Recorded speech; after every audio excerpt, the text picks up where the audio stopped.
Hi everyone. So I receive a lot of questions on what expenses are associated with Airbnb rental properties as well as what type of income you can expect. So I created a spreadsheet including the income by month, and it also accounts for the fluctuations based on the season as well as the expenses associated with each month.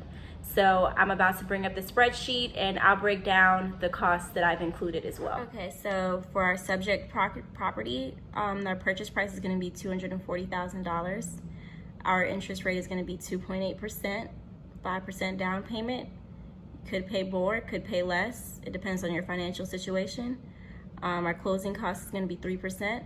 Our startup cost will be $5,000, and our out-of-pocket expense is going to be $17,000 when you include your down payment, closing costs, etc.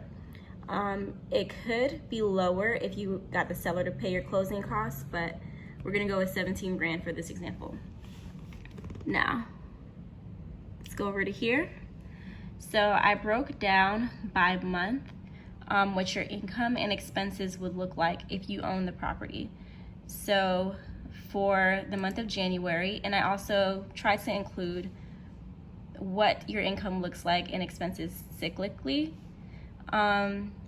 If your income is $33,500 for the month of January, your mortgage, taxes, insurance, PMI is going to stay the same.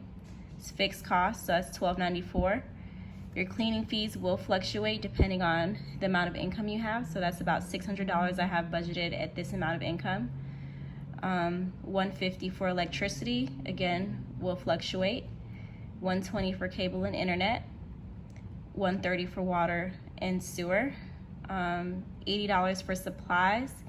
And those supplies can be anything like cleaning products, new linens and towels if you need to replace them, things along those lines you budget for. I have a security system. I think it's helped me. That's just something you can include if you wanted to in your budget.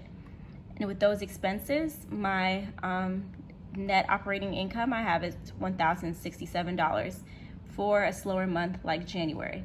Now you can see as you pick up towards the spring, your income is going to increase and almost decrease once you hit the summer months. And then it starts to decrease again once you get back into your winter months. So with all of these expenses and this income, your net operating income is $19,924 for the year.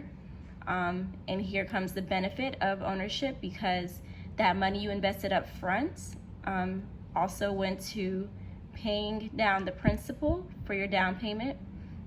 And you also have built-in equity because you've made 12 months of monthly mortgage payments. I used 5% for appreciation based on the Atlanta market. I've noticed well above that for my properties, but I used 5% to be more conservative. Showing a total profit of $43,924, although the cash that you would truly have in your pocket is $19,924. That would give you a cap rate of about 8.3% and cash on cash return of about 117%.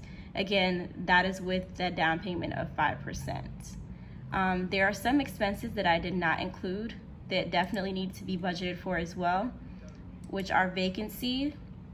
I budgeted about $123.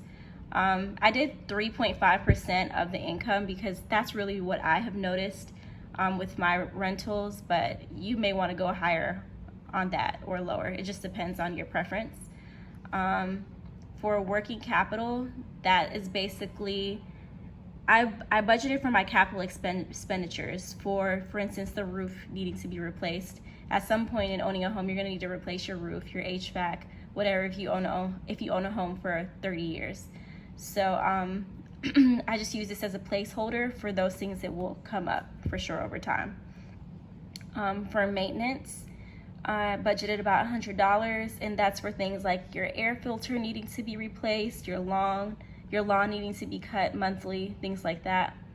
And repairs, I budgeted $80 a month for. And an example of a repair is my door flooding a little bit last month. Last week actually, and me having to pay to have that fixed. So if you include all of those expenses, then you're looking at $650 for the month of January and about $14,613 for the year. Your principal, and again, your total profit, including your principal paid out and depreciation, is about $38,613, which brings your new cap rate to 6.1% and leaves you still at an 86% cash on cash return.